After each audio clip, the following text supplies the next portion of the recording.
Okay, Renee. Good changes. Good job. Loving the direction. I just think it's so much more inviting without that heavy background. Wouldn't you agree? I mean, to me, the difference is remarkable. Let's go ahead and take a look. Let's start with your business card. Okay, so the business card, I think it's good, but there's a couple of things we can do here to improve. Um, that's your logo, right? That's it. That's your logo. Okay. So what I would recommend here is you see how on the back you've got the watermark logo. The watermark, you know what? I think that's fine, but I wouldn't include the LinkedIn page there. I would keep all of your contact information together. This is interesting right now. I think that the logo is a little big on a business card because it's kind of getting cluttered a little bit. It's getting kind of forced over there by these. So what I would recommend is reduce the size, place it right here in this corner. Okay, then at the bottom where your name is, then you can start with your icons and your contact information, which might entail reducing the size of those as well. So reduce the size of the logo, place it in the upper right hand corner. I'll tell you why in a second. Well, I'll tell you why now, because right now in your letterhead, letterhead. Okay, wait a second. Envelope, it's in the upper left hand corner. Resume, it's in the upper left hand corner. Here it's centered, but it has to be so. Here, I just want to stick with that upper left-hand corner for consistency and placement. So we place that logo up there in that upper left-hand corner, then assemble your contact information as such. Now, contact information, as I said, those requirements that I said in the first video. But again, I would not include this on the back. I would include all of your contact information. This is called proximity, and it's a principle of design that dictates that things that are alike should be placed in very close proximity.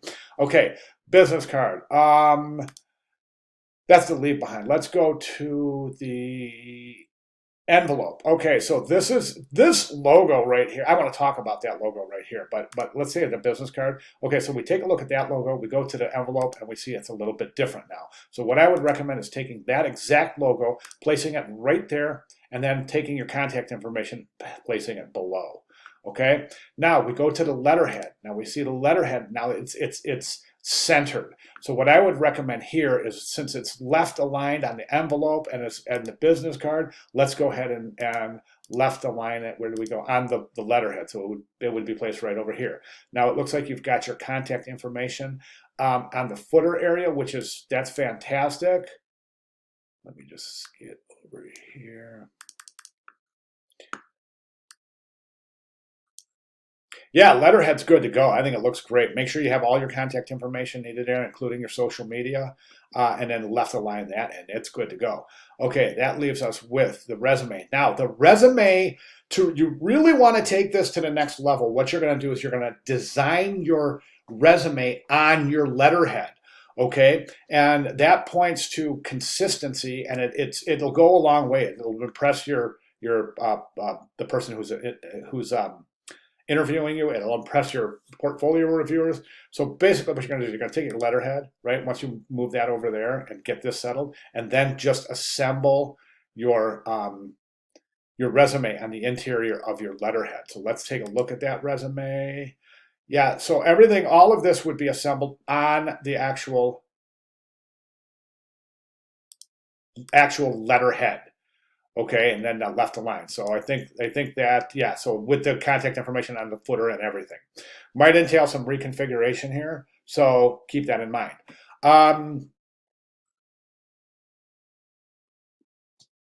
wouldn't encroach on the logo in the resume. I would say with your letterhead. So here you move your logo over here. It might even be a little bit too big. You might consider reducing the size a little bit. Then start where the baseline is for your logo. Go ahead and start your letterhead right there. And so instead of trying to tuck information up in there, it'll preserve the logo. It will preserve the branding and enhance the branding.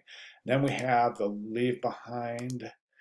And the leave behind, again, it looks good. Now this piece here, this logo right here, check this type right here. It looks a little different. See what I mean? It looks different here and here. Like there's a big gap between the word graphic and designer. So check that. Make sure and then look at this. It's something happened to the kerning right here. So you definitely want to make sure you're using the identical logos. This piece looks great. I love it. And I think that one thing I would recommend here is do not center align typography. I would left align that. I would left align this. That's a typographic widow. You don't want to include any word on a line by itself. Um, the only other thing here is to watch that fold. Where's this fold going to fall? Looks like it's going to fall right there, which is cool, but make sure it does. Might even want to increase the margin right there too. So move these two up, move these two down, just to preserve that. Make sure that fold doesn't encroach on the expeditious viewing of your work. All right, really great job, really good job, good adjustments. We're almost there. So I just can't believe how much better it looks. Just so much lighter, cleaner, much more inviting, more contemporary, more accessible. So just by eliminating that color, it's reducing some weight. It's just really opening things up for you. So congratulations, nice work. At this point, let's go ahead and tighten things up. If you have any questions at all, please let me know. Keep in mind, though, we're ready. We're submitting next week. We're already there, week 7. So got to get things finalized. All right, great job, Renee. Any questions at all, please let me know. Thank you.